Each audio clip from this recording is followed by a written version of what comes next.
Mafia Mukhtar Ansari की मौत के बाद उत्तर प्रदेश में अलर्ट। मऊ, आजमगढ़ और गाजीपुर में बढ़ाई गई सिक्योरिटी। आज होगा पोस्टमार्टम।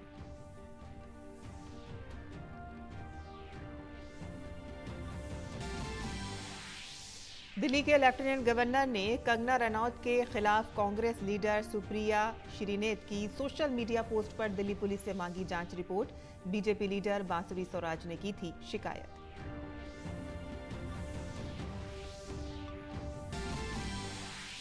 डीएमके एडीएमके ने तमिलनाडु बीजेपी सदर अन्नामलाई की नामजदगी को मंजूर करने का किया मुतालबा। गलत स्टाम्प पेपर पर नामजदगी दाखिल करने का है इल्जाम। बीजेपी का दावा कि अन्नामलाई ने 2 पर्चा नामजदगी किए हैं दाखिल।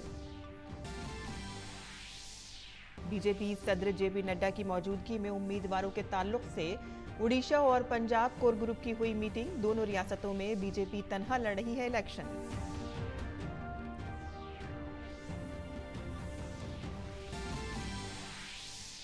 बिहार महागठबंधन में सीटों की तकसीम पर इत्तेफाक। सरकर्दा लीडरों की मौजूदगी में आज होगा बाज़ाब्ता ऐलान।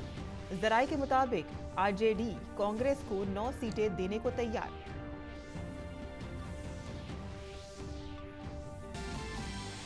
अमेरिकी हुकूमत ने रियासत मैरीलैंड को बाल्टीमोर ब्रिज की तामीर के लिए दिए $60 मिलियन। जहाज के डेटा के अलावा तहकीकाती टीम 2 पायलट से भी करेगी तफ्तीश। आईपीएल के दिलचस्प मैच में राजस्थान रॉयल्स ने मुसलसल दूसरी जीत हासिल की। दिल्ली कैपिटल्स को 12 रन से दी शिकस्त। रॉयल चैलेंजर्स बेंगलुरु का मुकाबला कोलकाता नाइट राइडर्स से होगा आज।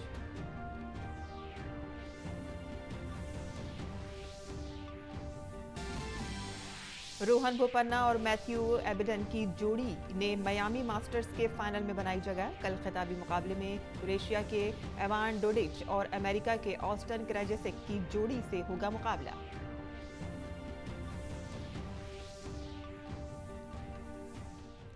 आदाब नाज़रीन, खबरनामे में आपका इस्तकबाल है। मैं हूं साइमा खान। अब खबरें तफसील से। माफिया मुख्तार अंसारी का 63 साल की उम्र में इंतकाल हो गया। जुमेरात को मुख्तार अंसारी को बांदा जेल में दिल का दौरा पड़ा और जिसके फौरन बाद उन्हें मेडिकल कॉलेज में दाखिल कराया गया। उन्हें उल्टी के बाद बेहोशी की हालत में अस्पताल में दाखिल कराया गया था, जहां उनकी मौत हो गई। वो 5 बार एमएलए भी रह चुके हैं।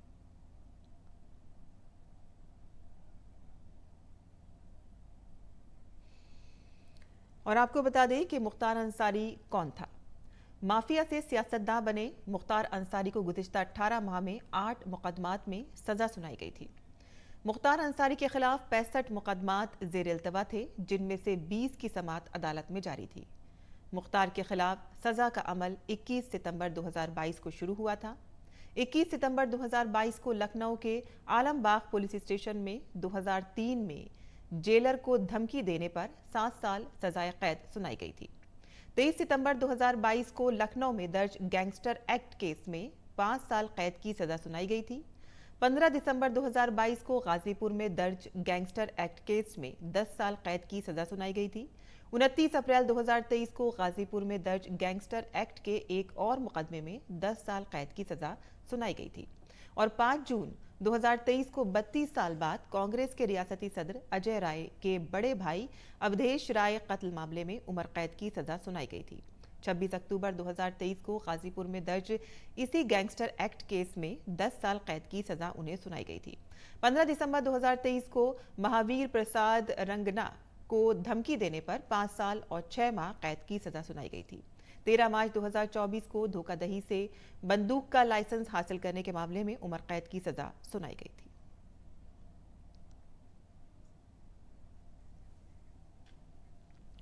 और मुख्तार अंसारी की जेल में मौत के बाद रियासत में कई मकामात पर हिफाजती इंतजामात सख्त कर दिए गए हैं।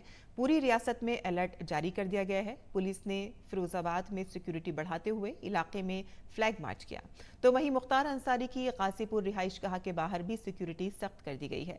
अलीगढ़ में पुलिस ने फ्लैग मार्च भी किया है। आईजी शिलभ माथुर ने कहा है कि इलाके में सिक्योरिटी चाको चौबंद है। सोशल मीडिया पर भी नजर रखी जा रही है ताकि ये यकीनी बनाया जा सके कि कोई अफवाह ना फैले। और उत्तर प्रदेश के वजीर आला योगी आदित्यनाथ आज बिजनौर और अमरोहा में एक जलसे में शिरकत करेंगे। योगी आदित्यनाथ सबसे पहले बिजनौर में मुनक़िद होने वाले जलसे में शिरकत करेंगे और इसके बाद अमरोहा जाएंगे। इन जलसों के जरिए वज़ीर आला योगी आदित्यनाथ रियासती हुकूमत के साथ साथ मरकजी हुकूमत की कामयाबियों के बारे में तफसील से बताएंगे और इसके अलावा आम लोगों तक पहुंचने वाली स्कीमों के बारे में भी बात करेंगे। महागठबंधन आज बिहार में लोकसभा इंतखाबात के लिए सीटों का ऐलान करेगा। इत्तेहादी पार्टियां कांग्रेस और राष्ट्रीय जनता दल के दरमियान सीटों पर इत्तेफाक राय हो गया है। आज इत्तेहादी जमातें आला रहनुमाओं की मौजूदगी में नशिस्तों की तकसीम का बाज़ाब्ता ऐलान करेंगी। ज़राए के मुताबिक आरजेडी ने कांग्रेस को 9 सीटें देने पर रजामंदी जाहिर की है और मालूमात के मुताबिक बिहार में आरजेडी तालमेल के तहत कटिहार, किशनगंज, भागलपुर, समस्तीपुर, सासाराम, पटना साहिब, बेतिया, मुजफ्फरपुर और मधेपुरा या सोपोल में से एक सीट कांग्रेस को दे रही है। और बीजेपी ने कल रात पार्टी हेडक्वार्टर में उड़ीसा और पंजाब के लिए कोर ग्रुप की मीटिंग की ताकि लोकसभा इंतखाबात के लिए मुमकिना उम्मीदवारों पर तबादला ख्याल किया जा सके। जेपी नड्डा की सदारत में हुई मीटिंग में पार्टी के जनरल सेक्रेटरी BL संतोष, दोनों रियासतों के इंचार्ज, रियासती सुदूर और कुछ दीगर लीडरान भी मौजूद रहे। उड़ीसा और पंजाब दोनों ही ऐसी रियासतें हैं जहां बीजेपी तनहा इलेक्शन लड़ रही है। उड़ीसा में BJD और पंजाब में अकाली दल के साथ बीजेपी की बातचीत कामयाब नहीं हुई थी। और तमिलनाडु में DMK और AIADMK ने तमिलनाडु बीजेपी सदर के बारे में इलेक्शन कमीशन से रुजू किया है। अन्नामलाई की जानिब से दाखिल करदा नामजदगी को मुस्तरद करने की अपील की गई है। कोयम्बटूर से इंतखाब लड़ने वाले के अन्नामलाई ने अदालती स्टाम्प पेपर पर फाइल करने के बजाय कोर्ट फीस स्टाम्प पेपर पर अपना नामजदगी दाखिल किया है। DMK ने इल्जाम लगाया था कि उसने अपने हलफनामे में अपने असासों को कम बताया है। एक शिकायत में DMK के ओहदेदारान ने यह भी दावा किया है कि अन्नामलाई 50 लोगों के साथ अपना नामजदगी दाखिल करने आया था और ECI के वाज़े करदा ज़ाब्ता अखलाक के मुताबिक इंतखाबात में हिस्सा लेने के लिए दरख्वास्त देने के ख्वाहिशमंद अफराद के साथ सिर्फ 5 अफराद ही जाते हैं। बीजेपी ने दावा किया है कि अन्नामलाई ने देर शब 2 कागजात नामजदगी अपलोड किए। तमिलनाडु में बुध को कागजात नामजदगी दाखिल करने की आखिरी तारीख थी, जबकि कागजात नामजदगी वापस लेने की तारीख 30 मार्च तक है। तमिलनाडु में 19 अप्रैल को एक ही मरहले में वोटिंग होगी। मुल्क भर में नताइज का ऐलान 4 जून को किया जाएगा। दिल्ली के लेफ्टिनेंट गवर्नर VK सक्सेना ने सुप्रिया श्रीनेत से मुतालिक मामले में दिल्ली पुलिस से तफसीली तहकीकाती रिपोर्ट तलब की है। काबिल जिक्र है कि सुप्रिया के सोशल मीडिया अकाउंट से कंगना रनौत पर नाजेबा तबसरा किए गए थे। बीजेपी ने कंगना रनौत को मंडी, हिमाचल प्रदेश से अपना उम्मीदवार बनाया है। अगरचे सुप्रिया श्रीनेत ने चंद घंटों के बाद वाजे किया कि उनके सोशल मीडिया अकाउंट तक बहुत से लोगों की रसाई है और वो इसका पता लगा रही हैं, लेकिन ये मामला बढ़ गया। खुद कंगना रनौत समेत कई लीडरों ने बयानात आने लगे थे और इस दौरान बीजेपी लीडर बांसुरी स्वराज ने लेफ्टिनेंट गवर्नर को एक शिकायत लिखी और मुतालबा किया है कि मामले की तहकीकात कराई जाए और FIR दर्ज की जाए। लेफ्टिनेंट गवर्नर ने यह भी शिकायत पुलिस कमिश्नर को भेजी है और पूरे मामले की कानूनी जांच का हुक्म दिया है। मामला ये है कि क्या श्रीनेत के दावे दुरुस्त हैं और अगर हां तो कंगना के खिलाफ पोस्ट किसने लिखी है और किसका मोबाइल फोन इस्तेमाल किया गया है। राजधानी दिल्ली में मौसम में मुसलसल उतार चढ़ाव जारी है। महकमे मौसमियात ने आज दिल्ली में हल्की बूंदाबांदी की पेशगोई की है, जिसकी वजह से दर्जे हरारत गिर जाएगा। जुमेरात को ज्यादा से ज्यादा दर्जे हरारत 37 डिग्री सेल्सियस जबकि कम से कम दर्जे हरारत 21.2 डिग्री सेल्सियस रहा। काबिल जिक्र है कि मौसमियाती तब्दीलियों की वजह से दिल्ली की हवा मुसलसल साफ रहती है। मरकजी आलूदगी कंट्रोल बोर्ड के मुताबिक जुमेरात को दिल्ली का 160 AQI था, जो दरमियानी जुमरे में है। तमिलनाडु के थुथुकोडी शहर में शदीद बारिश हुई है और इससे पहले भी गुज़िश्ता हफ्ते थुथुकोडी समेत कई अजला में बारिश हुई थी। शदीद बारिश के सबब कई इलाकों में पानी जमा हो गया है।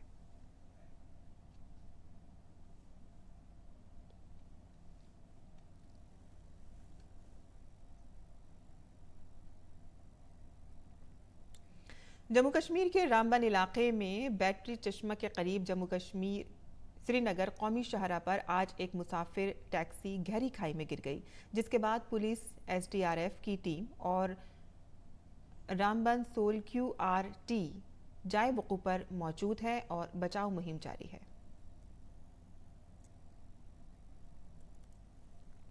आज गुड फ्राइडे है। ईसाइयत में इस दिन को यौम सोक के तौर पर मनाया जाता है और इस दिन को ग्रेट फ्राइडे, ब्लैक फ्राइडे या होली फ्राइडे के नाम से भी जाना जाता है। ख्याल किया जाता है कि इस दिन ईसा मसीह को मुख्तलिफ अज़ियतों के बाद मसलूब किया गया था। गुड फ्राइडे को ईसा मसीह की कुर्बानी के दिन के तौर पर याद किया जाता है। इस दिन ईसाई बिरादरी के लोग गिरजाघरों में जाकर दुआएं मांगते हैं। नीज इस दिन ईसा मसीह की तालीमात को याद किया जाता है। हर साल गुड फ्राइडे ईस्टर संडे से पहले जुम्मे को होता है। और क्या आपने कभी चिड़िया का इनक्लेव देखा है? अगर नहीं तो आइए आपको हरियाणा के शहर करनाल ले जाते हैं, जहां एक समाजी तंजीम ने चिड़िया इनक्लेव बनाया है। इस इनक्लेव में मुख्तलिफ किस्म की चिड़ियाँ चहचहाती हैं। गुज़िश्ता 6 सालों में श्याम नगर का नाम बदलकर अब ये हो गया है गोरैया इनक्लेव, जहां शहर की कॉलोनी के हर घर में चिड़ियों का घोंसला नजर आता है। देखते हैं हमारी ये खास रिपोर्ट। घर के सहन में चहचहाती और दाना चुगती नन्ही चिड़ियां इन दिनों मुश्किल से ही नजर आती हैं। इंसानों के बहुत करीब रहने वाली ये चिड़िया ऐसा परिंदा है जो आबादी के दरमियान रहना पसंद करता है, लेकिन शहरकारी की वजह से अब इन चिड़ियों की तादाद में तेजी से कमी आ रही है। लेकिन करनाल में एक ऐसी कॉलोनी है जहां गली के हर घर में चिड़ियां रहती हैं। इनका यहाँ सिर्फ बसेरा ही नहीं बल्कि इनकी आबादी भी बढ़ रही है। ये हैरत की बात नहीं बल्कि कोशिश की है। ये कोशिश है एक समाजी तंजीम सत्य फाउंडेशन की। उन्होंने बड़ी मेहनत से 2500 चिड़ियों को अपनी कॉलोनी के 1000 खानदानों का मेंबर बनाया है। शुरुआत में कम से थोड़े से शुरू की थी, आज हमारे पास कम से कम 1000 से ऊपर से संख्या से हमारे इस तरह के बर्ड फीडर्स हर घर के आगे लगे हुए हैं और इनकी संख्या 2500 से 3000 हो गई है। और आज करनाल में इसको गोरैया इनक्लेव के नाम से जाना जाता है और काफ़ी बच्चे बड़े खुश होकर हमारे साथ इसका सहयोग करते हैं और अब देखते देखते संख्या काफ़ी बढ़ गई है। इलाके के मुख्तलिफ मकामात पर लकड़ी के 1200 से जायद खूबसूरत घोंसले और इनमें चहचहाती चिड़ियां इस बात की गवाही दे रही हैं कि ये चिड़ियां यहाँ कितनी खुश हैं। और ये एक बर्ड फीडर है जिसमें तकरीबन 1 माह तक का उनका खाना रख दिया जाता है। यहाँ के मकामी बाशिंदे भी इस इकदाम से काफी खुश हैं। पहले जंगल या खेत में या हर जगह इनके दाना चुगती तो इनको प्राकृतिक आवास मिला था, जो अब नहीं है। तो इसलिए इस आवास की समस्या को और इनके खाने पीने की समस्या को दूर करने के लिए हमने प्रयास किया क्यों ना कुछ फीडर लगाए जाएं जिन पे दाना चुग के कुछ ना कुछ हम लगाएं कि साथ के साथ इनको वुडन हट्स बना के दें। चिड़िया की चाय 8 से सुबह होती है हमारी। सुबह उठाने में बड़ी जल्दी उठा देते हैं, ये 5 बजे बोलना चालू कर देती है और उठा देते हैं। परिंदों की आवाज पर सुबह सवेरे बेदार होना अब यहाँ एक आम सी बात है। इस इलाके के लोगों के लिए ये चिड़ियां अब उनके खानदान का हिस्सा बन चुकी हैं, जिससे इलाके में सफाई भी बरकरार रहती है और मच्छरों और कीड़ों मकोड़ों को खाकर ये चिड़ियां बीमारियों से भी बचाती हैं। करनाल से पवन शर्मा की रिपोर्ट, DD न्यूज उर्दू खबरें। और अब पेश है दिल्ली से शाया उर्दू अखबारात का जायजा।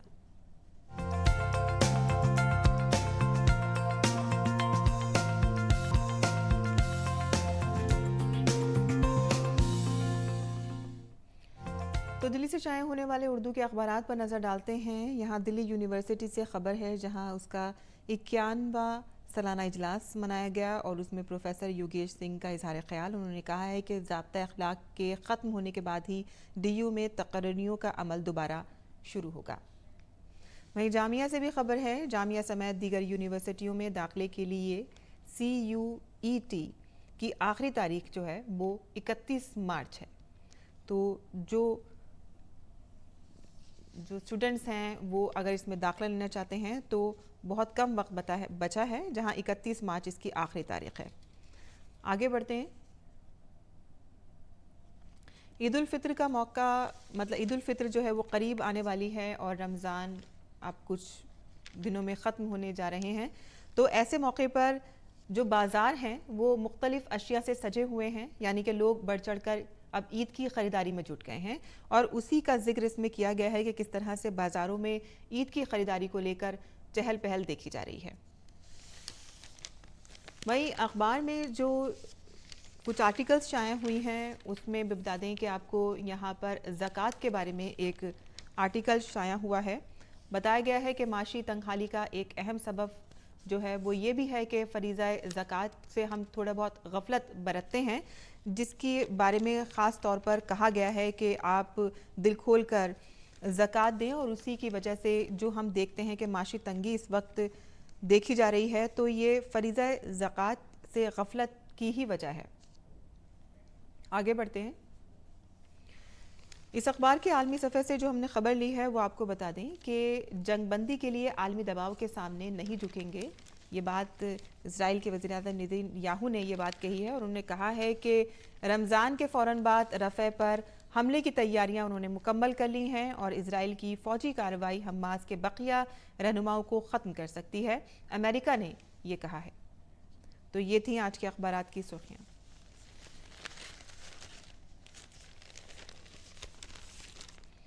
आगे बढ़ते हैं और कुछ मज़ीद बैनुल-अक़वामी खबरें भी जान लेते हैं, जहां फ़िलिस्तीन में सदर महमूद अब्बास ने वज़ीर-ए-आज़म मोहम्मद मुस्तफ़ा की क़यादत में नई हुकूमत के क़याम को मंजूरी दे दी है।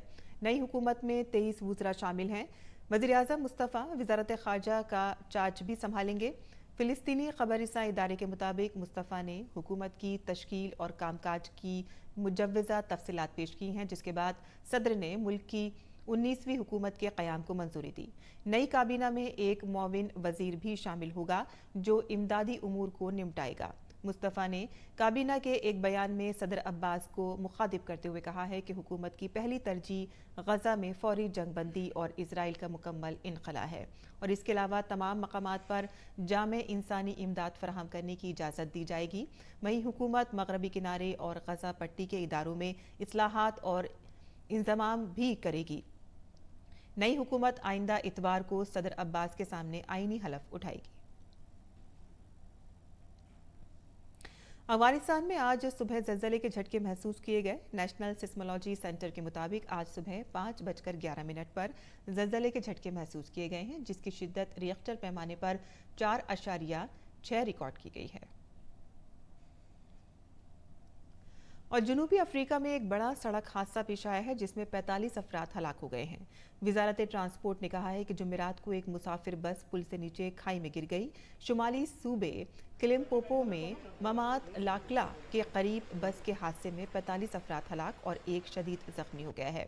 इतलात के मुताबिक महकमा ट्रांसपोर्ट ने बताया है कि बस ड्राइवर ने कंट्रोल खो दिया था, जिसके बाद बस पुल से जुड़ी रुकावट से टकरा गई और वाक़े में बस बेकाबू होकर पुल से उलट गई और आग लग गई। वजारत ने कहा है कि बस बोत्सवाना से मोरिया जा रही थी।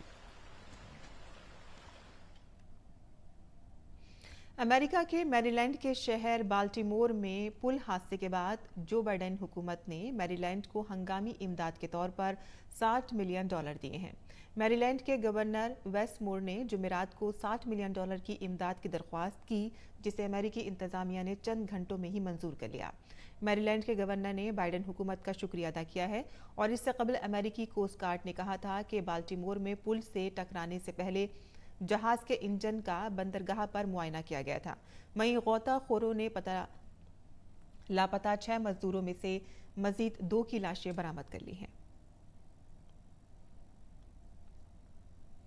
कौमी खो खो चैंपियनशिप के इफ्तिताह के मौके पर खिलाड़ियों की हौसला अफजाई के लिए आए RSS के राब्ता सरबराह रामलाल ने कहा है कि आज पूरी दुनिया में भारत की तस्वीर बदल गई है।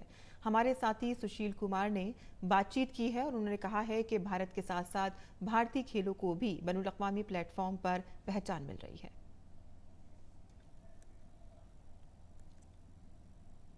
इस वक्त हमारे साथ हैं रामलाल जी, जो कि RSS के संपर्क प्रमुख हैं। जो ये लीग की शुरुआत हुई है, इसके बारे में क्या कहेंगे? वो तो आप आवाज़ से समझ रहे हैं कितना उत्साह है मैदान में। एक बहुत अच्छा है कि जैसे जैसे दुनिया में भारत का महत्व बढ़ रहा है, वैसे ही वैसे भारतीय खेलों की पहचान भी विश्व स्तर की हो रही है। तो ये भारत के लिए गौरव की बात है। तो भारतीय खेलों को भी विश्व स्तर की पहचान मिले, ये स्वाभाविक अपेक्षा है। और मुझे पूरा विश्वास है जैसे जैसे भारत बढ़ेगा वैसे वैसे भारतीय खेलों को भी विश्व स्तरीय पहचान मिलेगी। स्वदेशी खेल है खो खो, क्या कहेंगे कि ये एक भारत श्रेष्ठ भारत का नमूना हमने यहाँ पे देखा। जिस तरीके से आपने कहा कि छोटे से छोटे राज्य प्रदेश हर टीमों ने यहाँ पे शिरकत की, चाहे वो आईटीबीपी हो चाहे अन्य प्रदेश हों जो दूर दराज के हमारे प्रदेश हैं, वहाँ से भी टीमें आई हैं। क्या ये एक नमूना है एक भारत श्रेष्ठ भारत का? नहीं, देखिए निश्चित रूप से जितने भी भारतीय खेल है, एक तो उसमें शारीरिक क्षमता बढ़ाने वाले खेल है। भारतीय खेलों में ज़्यादा साधन नहीं लगते, बिना साधन के वो मिट्टी में खेले जाते रहे। अभी तो साधन बहुत हो गए और भारत अपने आप में ही श्रेष्ठ है। लेकिन पूरे भारत में भारत की एकता, एक भारत, और हम भारत को श्रेष्ठ बनाएंगे, ये भावना बहुत प्रबल हो रही है। खेलो इंडिया का प्लेटफॉर्म है जहाँ पर हमने देखा कि लगातार चाहे योग हो, चाहे मलखंब हो, चाहे खो खो हो, जो ये खेल हैं उनको जो है मुख्य रूप से स्थान मिला है। ज़मीनी स्तर पर खेलों को बढ़ावा दिया जा रहा है, इंफ्रास्ट्रक्चर में भी काम हो रहा है। आपको बता दें कि वज़ीर-ए-आज़म नरेंद्र मोदी इस वक्त बिल गेट्स से बातचीत कर रहे हैं। आइए आपको बराह रास्त दिखाते हैं।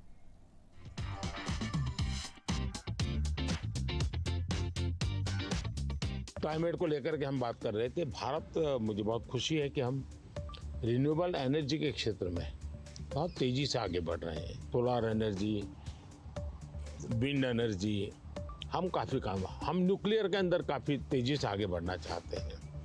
उसी प्रकार से ग्रीन हाइड्रोजन को हम बहुत तेज़ी से आगे बढ़ना चाहते हैं। मैं तमिलनाडु में था तो हमने एक हाइड्रोजन से चलने वाली बोट मैंने वहाँ से रवाना की, जो काशी में मेरे जो टूरिस्ट आते हैं उनके लिए ये एनवायरनमेंट फ्रेंडली, पॉल्यूशन फ्री ये बोट काशी से अयोध्या के लिए चलाने के लिए मैंने सोचा है, ताकि क्लीन गंगा की मेरी जो मूवमेंट है उसको भी मदद मिलेगा। एनवायरनमेंट कॉन्शियस सोसाइटी के लिए भी वहाँ से एक मैसेजिंग होता रहेगा। Well, India brings to the climate change a rich history of caring about the environment. How do you see connecting those? हमारे यहाँ रीयूज, रिसाइकल ये हमारे नेचर में है। अब देखिए ये जो जैकेट है ये रिसाइकल मटेरियल का है, लेकिन ये रिसाइकल मटेरियल की भी विशेषता है। इसकी विशेषता ये है जो टेलर के यहाँ कपड़े के टुकड़े निकलते हैं ये सारा वेस्ट इकट्ठा किया हुआ है। फिर जो पुराने कपड़े हैं उसको भी इसमें लिया हुआ है और 30-40% वेस्ट प्लास्टिक बोतल को लिया हुआ है और उन सबको रिसाइकल करके ये कपड़ा बना है। Yeah, the innovation both here in India and the world is coming along. Are the goals that we set, staying below 1.5 degrees, we probably will miss that. Even 2 degrees isn't going to be so easy. And the thing you and I really emphasized in Paris is the need for innovation. If the green approach can be made as cheap or cheaper than the old approach, then the adoption will be very good. If it's more expensive, it's not clear who's going to be willing to pay for that. Should the rich countries pay for that? It's not fair to tell India to slow down, building basic infrastructure just because the West had those emissions. But you'll have to have some adaptation because there will be some warming, particularly which farmers will have to take into account. मुझे लगता है कि हमने 2-pronged strategy की तरफ जाना चाहिए। एक तो है इनोवेशन, और इनोवेशन में हमारी जो रिक्वायरमेंट्स हैं वो क्लाइमेट फ्रेंडली कैसे हो, नेचर फ्रेंडली कैसे हो, उसमें इनोवेशन हो। भारत ने अभी अपने इस बजट में 1 लाख करोड़ रुपए का कॉर्पस फंड बनाया है और यंग जनरेशन को हमने कहा है कि आप इनोवेशंस के लिए आइए। 50 साल तक इंटरेस्ट फ्री लोन हम देंगे और आप इनोवेशन कीजिए। 1 लाख करोड़ रुपए का मैंने जो अपकमिंग टेक्नोलॉजीज है, फ्यूचरिस्टिक टेक्नोलॉजी है, उस पर आप रिसर्च करिए, इनोवेशन कीजिए। तो मैं एक तरफ उनको प्रोत्साहित करूँ। लेकिन दूसरी एक बात है जिसको गंभीरता से ले, और ये वो लाइफस्टाइल।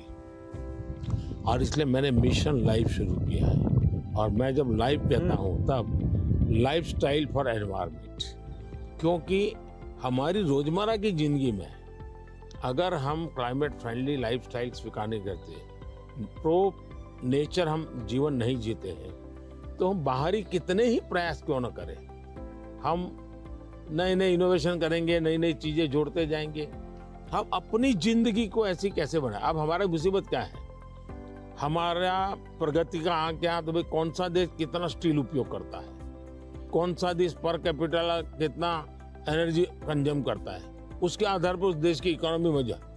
अगर ये पैरामीटर रहेंगे तो फिर वो इलेक्ट्रिसिटी कंज्यूम करने के लिए कोशिश करेगा, स्टील कंजम्पशन की कोशिश करेगा, फिर स्टील उत्पादन के लिए लगेगा, तो स्टील उत्पादन में कार्बन का प्रॉब्लम करेगा। मतलब हमने हमारी सोचने के तरीकों बदलना पड़ेगा। जब सोचने के हमारे पैरामीटर, जिंदगी के पैरामीटर, प्रगति के पैरामीटर हमने क्लाइमेट फ्रेंडली बनाने चाहिए। आज हमारे प्रगति के सारे पैरामीटर एंटी क्लाइमेट है। बिजली कंजम्पशन के आधार पर प्रगति नापी जाती है, स्टील कंजम्पशन के आधार पर प्रगति नापी जाती है। Yeah, I've been interested in your discussions about green GDP. Update me on your thinking. मैं तो कहता हूँ दुनिया को ग्रीन जीडीपी के कंसेप्ट को डेवलप करना चाहिए कि भाई तुम्हारी टोटल जीडीपी में ग्रीन जीडीपी कितनी है, टोटल रोजगार में ग्रीन रोजगार कितने हैं। हम एक नया आखिर टर्मिनोलॉजी बदलनी चाहिए दुनिया की। तो मैं समझता हूँ कि समस्या का समाधान हो सकता है। लेकिन अगर मैं कहूँगा मैं तो जितना उपयोग करता हूँ करूँगा, मैं तो इतनी बिजली उपयोग करूँगा, मैं इतना पानी बर्बाद करूँगा, मैं ये करूँगा। Now, getting consumers involved in this, where they prefer the product that's the clean product when they're buying a car, when they're buying any product, and changing their food consumption. You know, even if they don't go all the way to be a vegetarian, they can eat less beef and more chicken, or less chicken and more fish. You know, they can moderate a bit, and you know, we know that also has some health benefit as well. Not only that, मैं तो कहता हूँ vegetarian में भी सोचने की improvement जरूरी है। वेजिटेरियन में जैसे मिलेट, मैं यूएन के साथ मिलकर के मिलेट ईयर मनाया। मिलेट का फायदा यह है कि एक तो बिल्कुल बंजर भूमि में मिलेट पैदा होता है, मिनिमम पानी चाहिए, कोई फर्टिलाइजर नहीं चाहिए, और ये सबसे उत्तम प्रकार का फूड है, ये सुपर फूड है। अगर हम मिलेट को प्रमोट करते हैं तो वेजिटेरियन होने के बावजूद भी बहुत सी चीजें हैं जो ज्यादा नुकसान करने वाली है, उसमें भी अगर मिलेट पर शिफ्ट करते हैं तो बहुत फायदा हो सकता है। Yeah, when I was in Odisha, they were talking about how millet had been popular a long time ago, and then it came out of favor, and now there's a joint program with the foundation and the government. It's coming back up, and they even took me to some shops where the women were there showing these very nutritious, and actually they tasted good to me, millet crops. So that's a good message for the मैं देख world. रहा हूँ जी, millet में इतना बढ़िया production आना शुरू हो गया, अच्छी अच्छी कंपनियां मिलेट प्रोडक्ट में आ गई, और एक प्रकार से उसका वैल्यू एडिशन हो गया। मैं और कॉमन अब फैशन हो गई। हमारे यहाँ 5 स्टार होटल में जाइए तो मिलेट का मेनू अलग देते हैं, नॉर्मल वेजिटेरियन फूड का मेनू अलग देते हैं, और ज़्यादा तो लोग मिलेट मेनू और उसके कारण मेरे छोटे किसान की इनकम भी बढ़ी है और पानी बहुत बचत हो रही है, तो बहुत बड़ा फायदा होने लगा है। Well, during the pandemic, you know, it was fantastic that the vaccines got invented, and India made a lot of those. Sadly, in many countries, the fear of vaccination and even rumors about vaccines became a big problem. And you had actually very little of that here in India. So I'm curious, how did you manage the communication, and why do you think it came out better here? बहुत ही बढ़िया सवाल आपने पूछा है। एक तो मैंने virus के खिलाफ ये लड़ाई जो है ये हम सबकी है, ये लोगों को प्रशिक्षित करने पर बल दिया। ये वायरस वर्सेस गवर्नमेंट नहीं है, ये लाइफ वर्सेस वायरस की लड़ाई है। ये पहली मेरी फिलॉसफी थी। दूसरा, मैं डे 1 से कम्युनिकेट करने लगा सबसे डायरेक्ट, मेरे देश के लोगों से बात। मैं खुद सारे प्रोटोकॉल पब्लिकली फॉलो करने लगा। सब चीजें पब्लिकली मैं उदाहरण के रूप में जाने लगा लोगों के सामने। फिर मैंने कहा भाई ताली बजाओ, थाली बजाओ, दिया जलाओ। हमारे देश में इसकी बड़ी मजाक करने का प्रयास हुआ, लेकिन मुझे लोगों को विश्वास में लेना था कि भाई हमें ये लड़ाई साथ लड़नी है। जब ये विश्वास बन गया कि हमें अपनी जिंदगी बचानी है और औरों की जिंदगी बचे इसमें मदद करनी है, तो एक प्रकार से मास मूवमेंट बन गया। और उसके कारण मुझे बाद में जो भी चीज कहता था देशवासियों को, वो मुझे मदद करते। फिर मुझे क्वेश्चन नहीं करते थे कि मास्क लगाना चाहिए कि नहीं लगाना चाहिए, उनको लगता था। और लोग भी एक दूसरे को कहते थे मास्क लगाओ। तो ये जन आंदोलन बन गया। एंड डेमोक्रेटिक वे में डंडे से काम नहीं होता है। आप लोगों को एजुकेट कीजिए, उनको कन्विंस कीजिए और उनको साथ लेकर के चलिए। ये मेरा बहुत बड़ा अभियान रहा और उसके कारण मुझे वैक्सीन में बहुत बड़ी सभा, किसी ने मुझे रोका नहीं।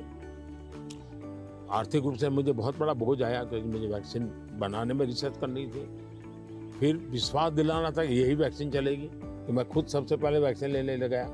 और मेरी 95 एज की मेरी माँ थी उस समय। मेरी माँ ने भी पब्लिकली वैक्सीन लिया, तो मैंने उदाहरण करके दिखाया, तो लोगों को भरोसा पड़ा कि भाई ये जिंदगी बचा सकती है।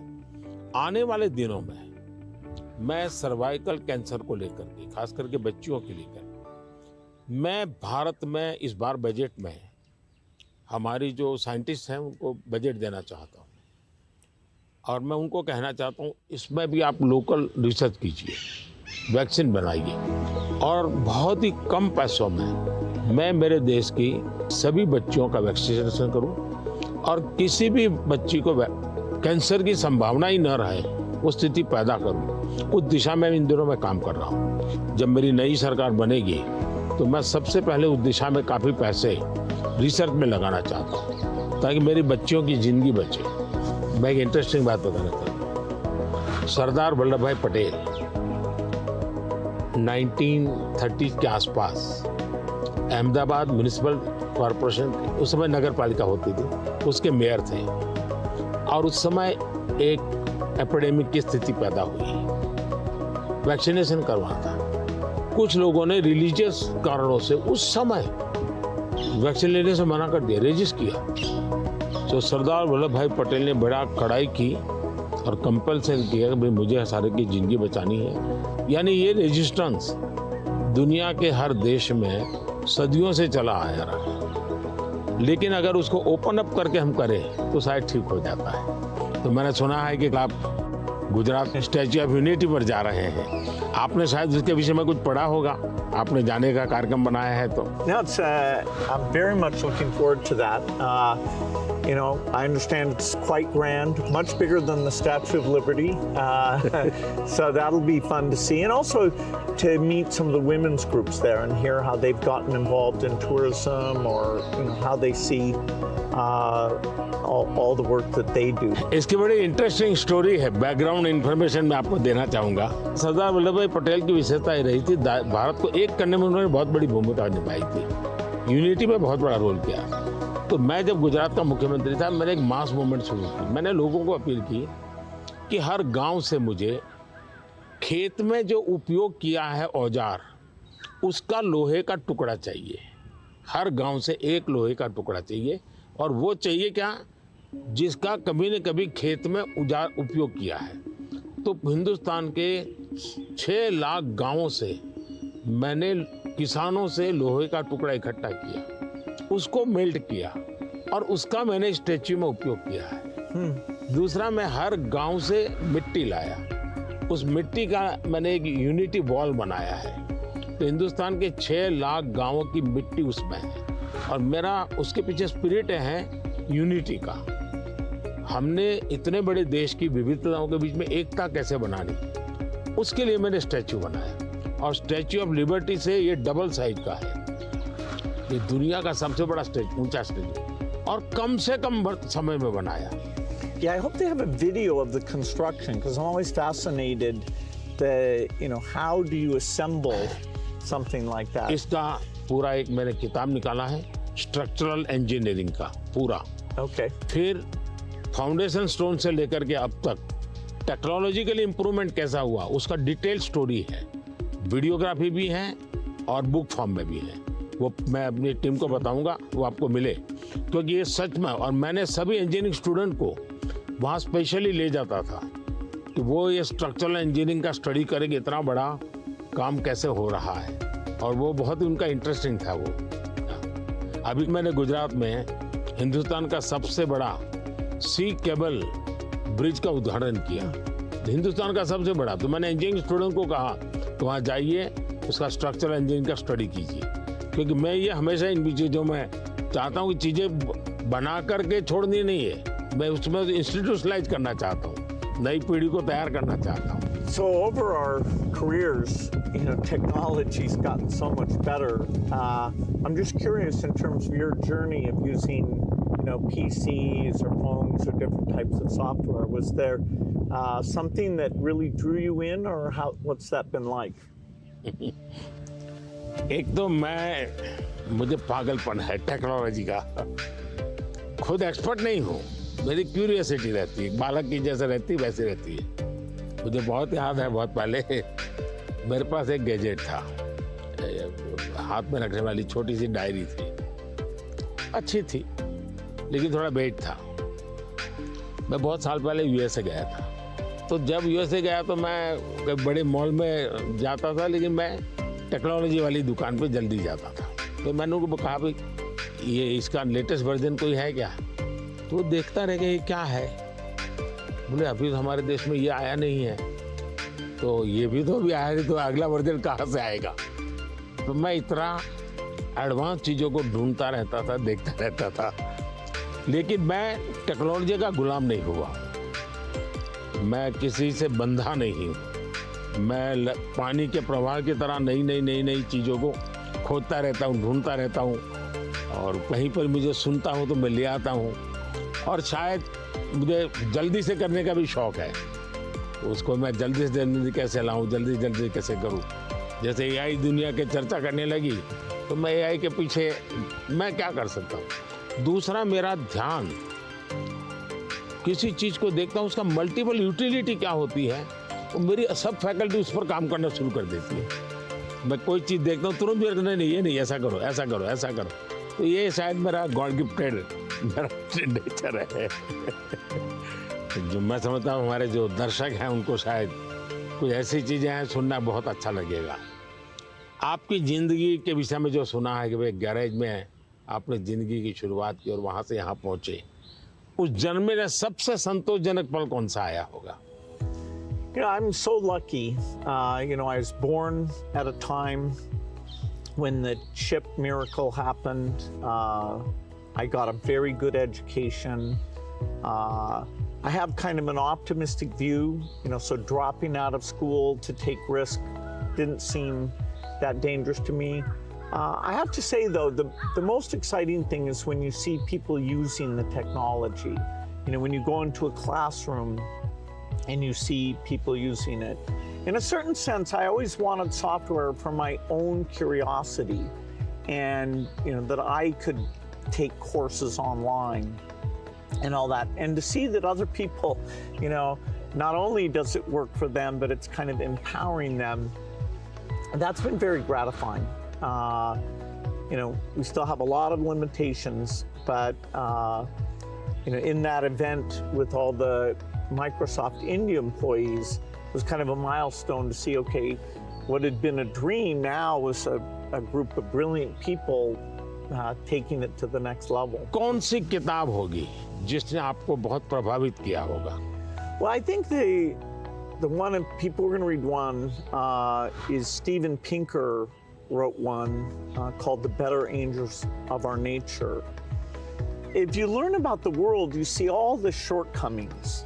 Children are still dying, and it can actually, the more you learn, it can seem very bleak. But the truth is, we have made incredible progress. more children are surviving. And so we have to both be upset that it's not good enough, but also understand that incredible progress. And so I thought that book really captures that duality in a brilliant, brilliant way. One question I've always wanted to ask you is, you're one of the hardest working people ever, but I'm just curious, when you do want to relax, do you have a game or something that helps you to take time off? मेरे यहाँ relaxation auto pilot है और वो मेरे जिंदगी को मिली हुई एक स्पिरिचुअल प्रसादी है मेरे गुरुजनों से, जो मुझे बहुत बड़ी ऊर्जा देती है। काम ज़्यादा कर सकता हूँ, करता हूँ, वो मेरा कोई फिजिकल एनर्जी के कारण है ऐसा मुझे नहीं लगता है, मेरे कमिटमेंट के कारण है। मेरे मन में हमेशा एक इमोशनल अटैचमेंट है कि जो मिशन मेरे सामने है मैं उसको जीता हूँ, मैं मिशन के लिए जुड़ जाता हूँ, इसलिए मुझे और कुछ दिखता नहीं है। तो एक तो ये वो कारण है। दूसरा, मेरा शरीर का ट्रेनिंग ऐसा हो गया, I can say body training. जैसे मेरी बहुत कम नींद है, मैं लेट नाइट तक काम कर सकता हूँ, मैं आज भी बहुत जल्दी उठ जाता हूँ और मैं हमेशा फ्रेश रहता हूँ। और ये कारण था मेरा, जब एक कालखंड था जब मेरा हिमालयन लाइफ था, तो उसमें एक हमारी परंपरा रहती थी, जो संन्यास्त परंपरा में ब्रह्म मुहूर्त में स्नान करना, तो करीब वो 3:20 3:40 के बीच में होता है सुबह मॉर्निंग में। तो मैं उन चीज़ों से बड़ा आदी बना हुआ था, तो मेरा बॉडी एक प्रकार से ट्रेंड हो चुका है और इसलिए मुझे रिलैक्स करने के लिए कुछ एक्स्ट्रा किसी चीज़ की ज़रूरत नहीं पड़ती। और उसके कारण एक कमी भी है कि मैं कोई एक्स्ट्रा एक्टिविटी जानता भी नहीं हूँ, क्योंकि मैं इसी में लगा रहता हूँ, अपने काम में नया नया करता रहता हूँ। तो ये एक अच्छाई भी है, कमी भी है। Well, we've had fantastic partnership working together, and I see many opportunities to do even more. So look forward to talking again, whether it's the next time I'm here or hopefully I'll see you in Seattle sometime. मुझे बहुत अच्छा लगा और कई विषयों पर ऐसे गप्पे मारने का मौका मिला। वैसे भी जब भी मैं आपके साथ मिला हूँ, मैंने आपका काफ़ी समय भी लिया है हमेशा, क्योंकि आप पूरी दुनिया घूमते हैं, आपके मन में गरीबों के लिए कुछ करना, न्यूट्रिशन में कुछ करना, एजुकेशन में कुछ करना, हेल्थ में करना, ये मैंने फील किया है कि आप मन से कमिटेड हैं। तो मुझे हमेशा लगता है कि आपके पास नए विचार होते हैं, नए, और आज भी आप नए विचारों के लिए उत्साहित होते हैं। आप आराम से ज़िंदगी गुजारना नहीं चाहते, तो इसलिए मुझे हमेशा आपके साथ बात करना अच्छा लगा है और मुझे हमेशा कुछ न कुछ जानने को मिला है, सीखने को मिला है। और मैं सोच भी नहीं सकता हूँ कि आपका राजनीति से कोई लेना देना नहीं है, मैं पूरी तरह राजनीति में डूबा हुआ व्यक्ति हूँ, लेकिन हमारे बीच में ऐसी वेवलेंथ है कि हम दोनों अगर साल में 4-6 बार नहीं मिलते तो कभी महसूस होती है। लेकिन आज आए, आप समय निकाला, मुझे बहुत अच्छा लगा, मैं आपका बहुत आभारी हूँ। Thank you sir, thank you.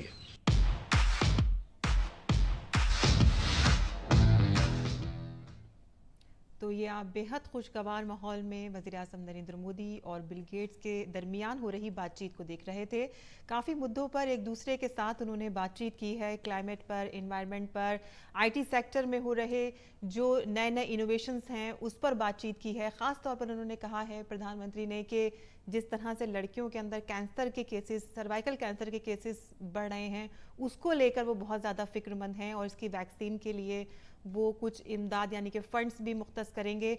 और भी बहुत सी बातचीत हुई हैं जिसमें एक दूसरे के बारे में काफ़ी बातें उन्होंने अपनी शेयर की कि वो किस तरह का रूटीन अपना रखते हैं। बिल गेट्स ने भी अपनी पसंद नापसंद के बारे में बहुत सी बातें शेयर की। तो ये तमाम बातचीत आपने इस वक्त देखी, लेकिन हमारा बुलेटिन बहुत ही पॉपुलर है कश्मीर में। ये केसर है, ये भी कश्मीर का है, सारा किसानों का ये पूरा वैल्यू एडिशन होता है और बहुत ग्लोबली एक्सपोर्ट होता है। ये हमारे यहाँ वोकल फॉर लोकल मेरा एक मूवमेंट चल रहा है और दूसरा मेरा 1 डिस्ट्रिक्ट 1 प्रोडक्ट। को मैं बहुत प्रमोट कर रहा हूँ। मैं कहीं भी विदेश जाता हूँ, मेहमानों को कुछ देना है तो किसी डिस्ट्रिक्ट के लेकर जाओ, उस डिस्ट्रिक्ट के लोग प्राउड फील करते हैं। ये दार्जिलिंग चाय है, ये नीलगिरी चाय, और मैंने देखा आपने चाय पे चर्चा की। That was fun. Yeah. और ये सारी वन डिस्ट्रिक्ट वन प्रोडक्ट में बहुत ही पॉपुलर हो रहा है इसका। तो मैं चाहूँगा ये सब आपको, मेरी यादें आपके साथ रहे। Yeah, you're very generous. I look forward to that. It'll remind me about Thank you. our time together. Thank you. Thank you. तो इसी के साथ ही हम अपना खबरनामा ख़त्म पजीर करते हैं। इजाज़त दीजिए, आदाब।